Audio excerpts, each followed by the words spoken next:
Welcome back to another album Yapcast. This week, it's Karl and I talking all about live shows, do's and don'ts, all the insider information you didn't have, and some of our experiences. Without further ado, let's hop right in. So I'll just kick right off talking about my first live show experience, and maybe it'll help some rookie in their future to know that they weren't alone. The first time I ever played live was in a country cover band. I got to play one song, which was Play That Funky Music. I started on bass, and it was approximately 30 degrees outside with 20-mile-an-hour winds. So I was shivering and shaking the whole time, played the song, missed at least 30 notes. When I walked off stage, every single person in there just clapped, cheered for me, and I went into a corner and threw up. While consuming no alcohol for the night because I was so terrified. And it just kind of goes to show that you're going to make mistakes. No one's going to care except like the super minute audience. And as long as you try, put on a good show, and just give effort, people are going to applaud you for it. Yeah, it's all good advice. I mean, like the first time I played an instrument in front of people would have been, oh, good Lord, it probably would have been middle school band in 6th grade. With all the other nerds, but I'm trying to think of what I would classify as my first like solo experience kind of in that situation, because I don't think I count being in an ensemble. I think it's different enough. There's so many people that can cover up your mistakes that I think you let a lot of the fear go. Yeah, and even then it's terrifying for a lot of people. Oh, yeah. I think 7th grade I got to play drum set for the Christmas concert. I think we were playing one of the many Christmas songs, and it needed a drum set part, and I remember being fairly terrified, and I'm sure I played way too fast. It was a slippery slope for me, because not too long after that, I got involved in the middle school jazz band and did all that stuff. So it's kind of funny, my 8th grade jazz band actually toured. We actually went to like festivals and played and did all sorts of stuff. So it's kind of just been ever since then, on and off, different stuff, trying to find what I could do, different ways to play. And the only thing I really remember about the first experience was it being kind of scary. I mean, at this point, that was not 25 years ago, but pretty close. So it's been a while. I don't know if you're the same way, but there's almost a fear that never goes away when you're performing, and I think that it's catastrophic failure is what I like to call it. And it only goes away when you're not sober. I don't know about that, man. If the butterflies ever disappear, I think you've screwed up. That's very true. You're not enjoying it anymore. If there's never the same thing that makes you nervous is the same thing that makes all the enjoyment happen. And if you're not enjoying what you're doing and you're not there and you're not nervous, you might as well be playing in your basement. If there's a point to playing to people, and it's the people. Mm-hmm. Oh, the crowd for sure will give me nerves, but I think I mean more on the playing side. Mm-hmm. I am a confident, good player, and I know it, but I will always sit there and be like, my guitar's going to explode. The second I hit all 6 of these strings, they're coming off. The tubes in the back of my amp, they're going to get fried. So my biggest piece of advice behind that is bring a backup. I always have a second amp. It's a significantly less good amp for gigging. That is in case my tube amp decides to explode. And I always bring a backup guitar or two just in case my strings are gone. Now, I obviously start off the gig and end the gig with the guitar I want. I'll hop on a break and go restring it if I can. But always have a backup. 6 guitar cables if you're a guitar player. At least like 4 pair of drumsticks. So it's super funny because I used to think that way, and you get past a certain point, you just get tired of carrying all that stuff. It's to a point where I might keep an extra snare head in my cymbal case, but beyond sticks and a small toolkit, that's it. Now the only thing I do bring is there's always a 9-volt. I always keep a 9-volt battery in my drumstick bag because for whatever reason, no bass players ever know they have to change the battery in their instrument, and never have a backup or even a screwdriver. And if you don't know how hard it is to find something, you should try finding a 9-volt battery at a bar. It's not like they have smoke detectors you can take them out of. So that's one of those things. I've always kept that in there because I think I've used 5 or 6 of them over the years. And you'd think it'd be a lot less than that. Now, I mean, I've broken everything under the sun. I've broken bass drum pedal footboards. I've had all these crazy catastrophic failures, broken cymbal stands. I broke a snare stand during a gig. If you can think of it, it's probably happened. But it doesn't mean I'm going to carry a second snare stand. I mean, there's a certain amount of it that you can't control. Oh, for sure. And I think especially with you being a drummer, it's a lot harder to carry a second X than it is for me to carry a second X. Yes, it's a pain in the butt for me to bring a second or third guitar, but also sometimes I have to bring one for different songs. Or with my amp, I have like a real small one as my backup, not a full solid state. It's just meant to go straight into my cab in case of emergency. That makes sense. Yeah, if you have a pedal board, throwing something like that on there is never a bad call because amps always have stuff going on, especially new amps. Mm-hmm. I don't understand why no one can build a reliable amp anymore, but they sure can't. Yeah, I don't know. As a drummer, I kind of have this thing where it's like I have to set up in a certain amount of time. I have to tear down in a certain amount of time. How much of that stuff do I want to carry? I have this hilarious thing where every 2 years I try to put the third tom back on my kit and play a 5-piece instead of a 4-piece, and it makes it one gig. And then at the end of the gig, I look at the thing and I go, why did I carry that stupid thing in here? And I go back to playing a 4-piece. And it's like this super funny thing.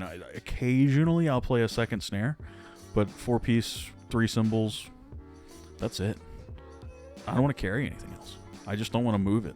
I think that's one of the things I can always tell how many gigs a drummer's played or how seriously a drummer plays with different genres is how many drums they're taking out.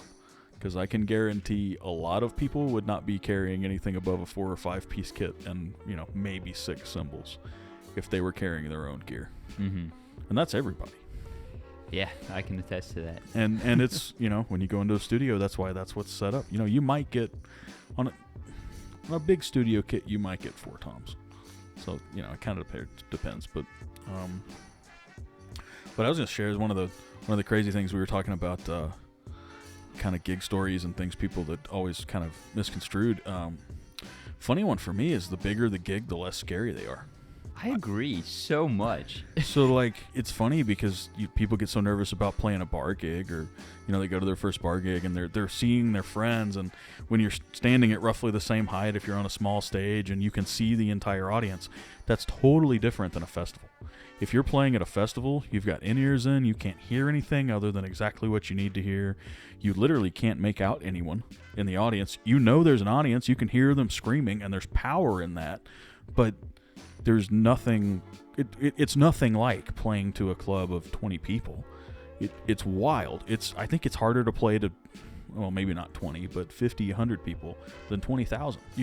Having both experiences, and that's a super wild thing that I don't think a lot of people would understand. But, the higher the stage gets, the further you are away.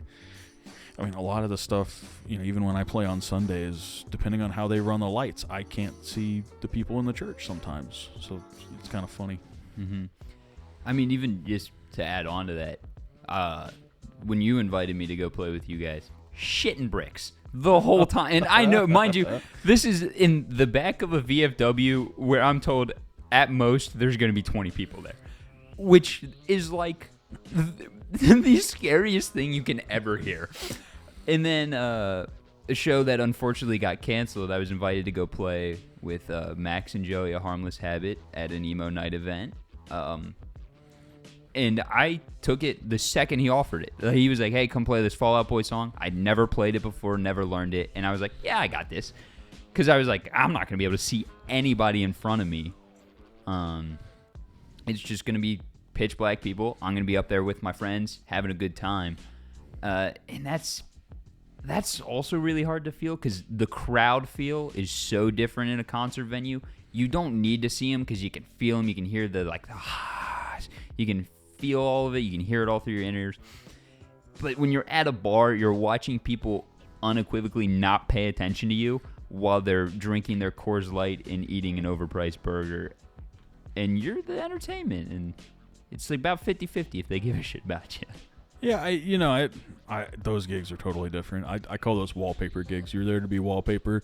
I think wallpaper gigs are a ton of fun because you can just kind of do whatever, and as long as you don't stick out too bad, no one cares. I've done a lot of those playing in jazz groups. I used to kind of keep a group together that was just for that. If we got offered a restaurant gig or something, just to stay quiet, and we just read real book tunes, and I'd sit there and play brushes all night, fun stuff like that. But those gigs are kind of fun because it's almost like a practice. If no one's listening, you just got a free band practice. You got paid to practice that night. At least that's how I've always seen it with the jazz stuff, because there's a lot of those gigs. If you're playing that kind of music, unfortunately. I'm trying to think of any other interesting things that would probably be surprising to people. How mean everybody is, how shitty everything is. There's no glitz or glamour in music, man. I don't think that's entirely true. I've met a lot of really great people. I don't mean years, but like everyone's a dick, but most of the people in rush time are going to be mean. They're not going to be nice. And it's just how it is because everyone's on such a strict time limit. People have a very low tolerance for people not knowing what's going on and being unprepared.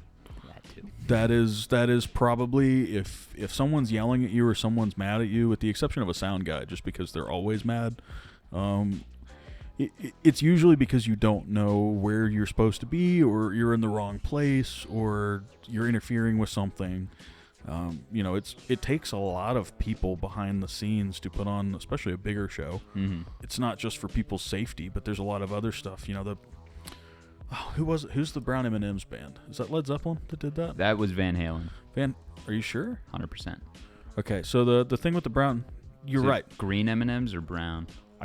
They had to have all of them removed. I know that. So it was brown, I think. I swear it's not Van Halen, but anyway, the whole point was they put that in their rider because they had a ton of pyrotechnics, and they knew that if someone didn't remove the Brown M&M's from their backstage, they would make the call to kill all pyrotechnics for the show, because that meant everyone in the crew was in danger because they hadn't read the full rider. Mm-hmm. I'm pretty sure it's Van Halen. I want to say I read it in either David Lee Roth's book or the book Running with the Devil, which is about the band. And it was the last line in the section directly before the pyrotechnics. And it was that stipulation they would walk in, and if they didn't see it, they would... a few times they canceled the show. Because it was a smaller venue, and they were like, that's completely unsafe. Like, we can't just have any of this. But yeah, they would completely call off pyrotechnics, and people at the show would get very angry. Yeah, but I mean, it's so, you never know what kind of things are going on and how unsafe certain things are. A lot of the times you see these big bands that have big sets. That's all terrifying behind the scenes. I don't know, we talked about it a little bit earlier. The other thing I think would surprise a lot of people is that most backstages are not glamorous at all, even the nice ones. You're just kind of walking around in the basement of somewhere through endless mazes and hallways, and sometimes, if you're lucky, there's arrows that tell you how to get to the stage and which way you're going. But if you don't have someone that knows the venue, it can be fun sometimes to get around. Oh yeah, and you can see it on Album Book Club in a few of our videos. We did a few interviews in back room of the Summit and our Columbus vlog. And you can just see, like, there was random pipe fittings around and shit. It's just, and that's a pretty good venue. I enjoy that venue very much. And it's just how it goes for average. Oh my gosh, you want to talk about our local venue's green room? Holy shit, is it the grossest thing in the world? Well, I mean, you're lucky if your venue has a green room. A lot of these places anymore, it's just a stage in a corner. But, talking about that, there's another one that's funny. I know you haven't had the pleasure of kind of being out on the road ever, but touring is kind of an interesting thing because it's work, first of all. People assume you just get to go hang out, see the world, do that. But the other thing they don't think about is that the inside of every venue pretty much looks the same. So if you've got a packed touring schedule, which is what you would have to do to really be making money, unless you're super famous, you're out seeing the world, but what you're seeing is the inside of hotel rooms and venues. And you're being shuttled around on buses in between, and then you're playing your shows in between.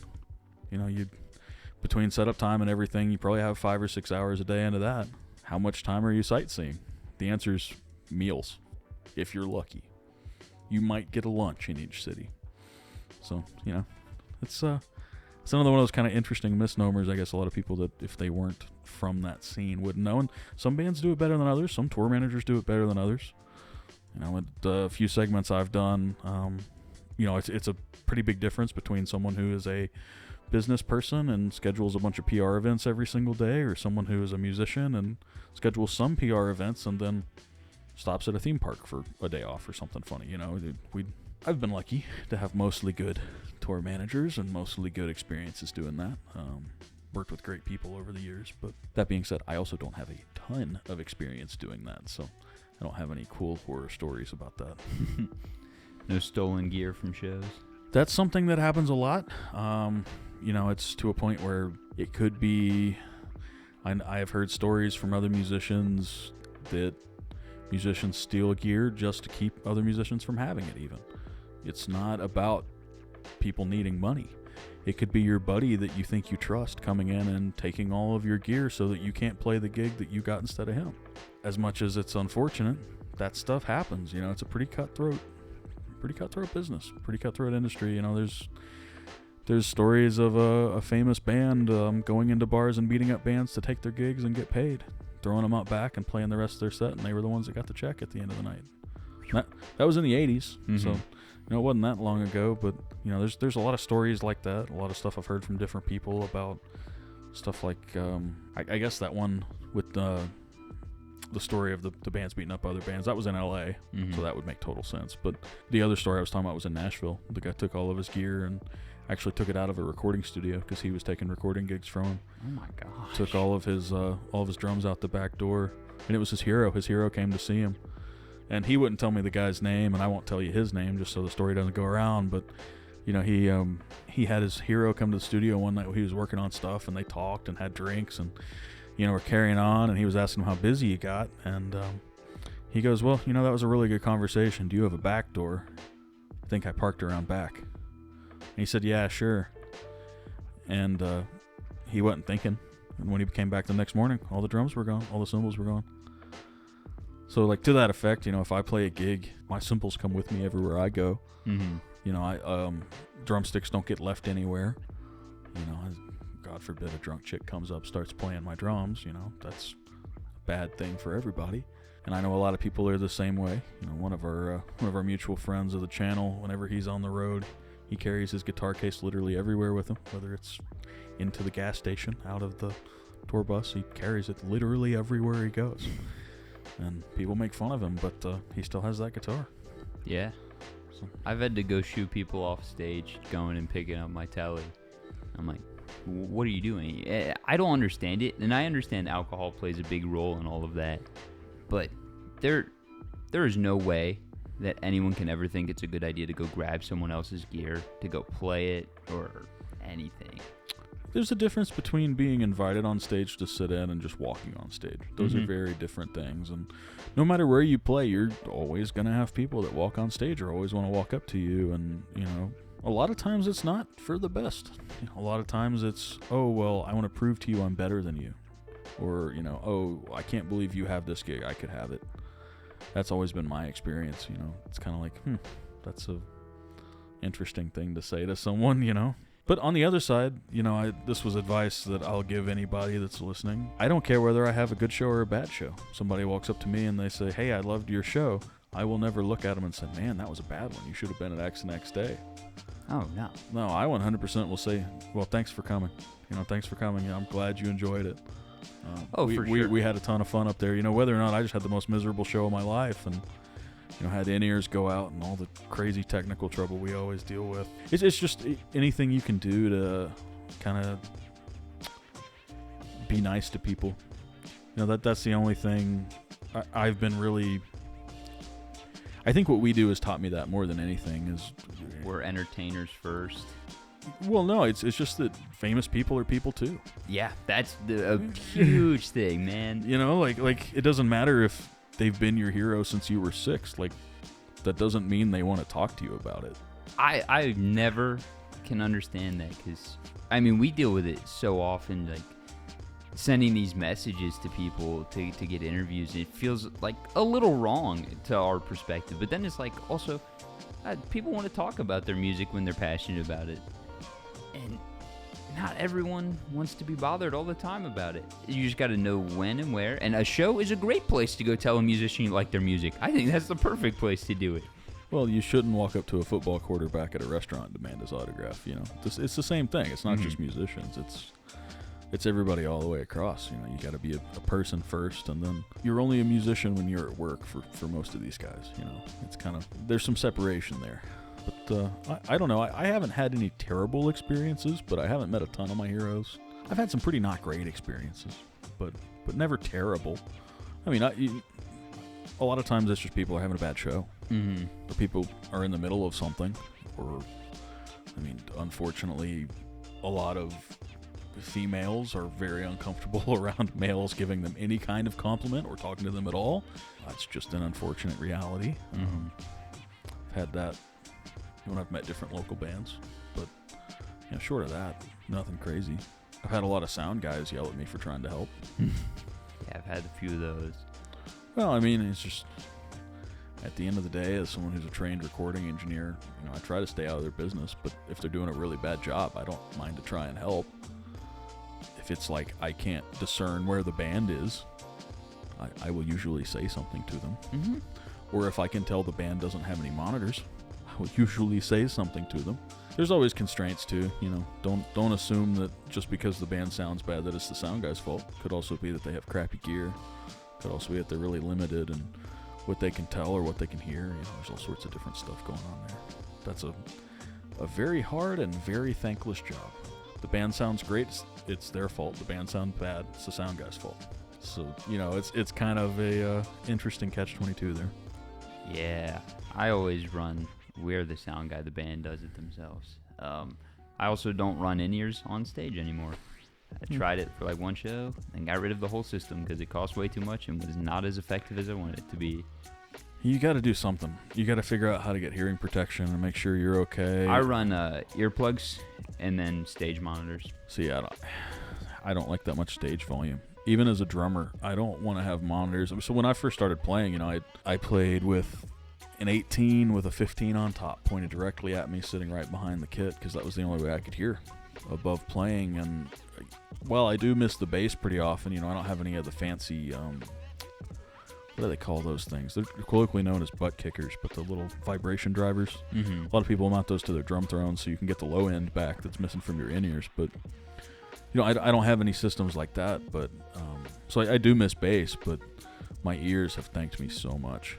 Now, I still, over time, depending on the gig or how long the rehearsal is, or whether or not I clean my ears right that morning or different stuff, I'll still end up cranking the in-ears up a little louder than I should, and I'll still get a little bit of ringing, but it's nothing near as bad as playing the drums with no protection or anything.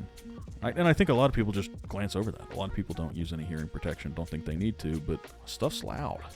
Yeah, if you're on stage for anything more than a song, and realistically with a song, even you need hearing protection. You can get away with doing one without it, but you should always have some. I even think going to concerts you need them.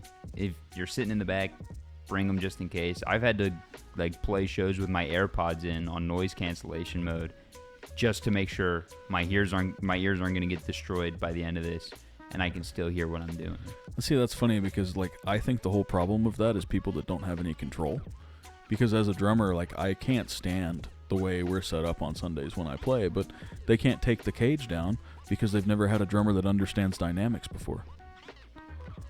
So when your one volume is loud, then you can't be trusted to be outside the cage. So I have to run in-ears just to hear the other guys because I'm completely isolated from everyone else, which is horrible. I come from the right way of doing things, which is to get in a band situation and everyone play as quietly as they possibly can, and then slowly turn up a little bit until everyone can hear you.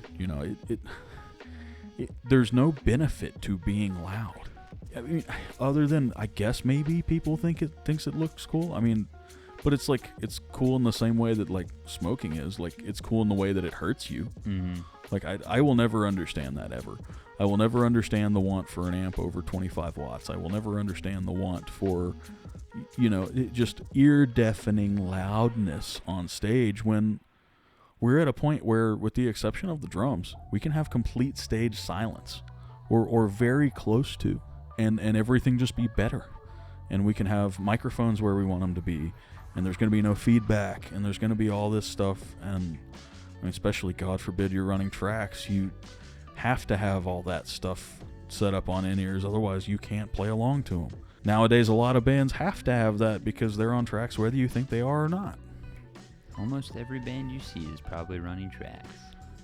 Or someone backstage is actually playing the parts, which, is not something I will ever name names or anything for. All the ones I can tell you I know do it, the ones I've seen do it, or the ones that I know the guys that play backstage. But there's a lot of bands, especially your heroes, that could barely do what they're doing when they were in their prime because they were pushing the limits of what was possible in the studio, and then were expected to play it live. And now that they're in their 60s or up older, they can barely hold the instrument for the concert, let alone play all that stuff. So someone backstage is playing it. If it sounds like it's real, or if it doesn't sound like it's real, there's a track. It's not some people, it's everyone. Yeah, I'm trackless, y'all. I mean, I get it. We've had this conversation before. I understand why people would want to play with tracks. I just think it's cheating. I don't like the idea of listening to an album and then paying to go listen to it live. I think that's stupid. I don't like when guitar players play the solo on the recording. Call me a menace. I like a lot of those maybe not completely different, hit the important parts. So it depends on who you are. I'll put it that way. There's a lot of people that are very detail-oriented, and a lot of groups that are very detail-oriented, that you need the solo to remain mostly the same in order for there to be any structure. But continue with your point. Yeah, I think it just shows a lot more chops when you can change up. And don't get me wrong, I'm not saying the guys who play the tracks don't have chops. They 100% do, and they're making way more damn money than I am doing this. Well, okay, they 100% might, not they 100% do. That's true. But I think being able to play without tracks, without a click track, like going in your ears, and being able to make split-second changes that you're like, oh, I kind of like playing this, or my hand hurts and I can't play exactly the solo, so I'm going to bend this instead of going fast. There's just things like that I can appreciate as a player and someone listening, because it's something different. It's worth the money I just paid to come see you. See, I don't even like playing to a click track live. Oh, I hate it. I think it's terrible. I mean, I understand why it needs to be there, and I appreciate them wanting a metronome but it's funny because in my case, we do it every Sunday and they set the clicks to exactly what the recording is. It's not that there's anything wrong with that. It just is very limiting in what I can do in a song because there's only that tempo. That's the only thing there is.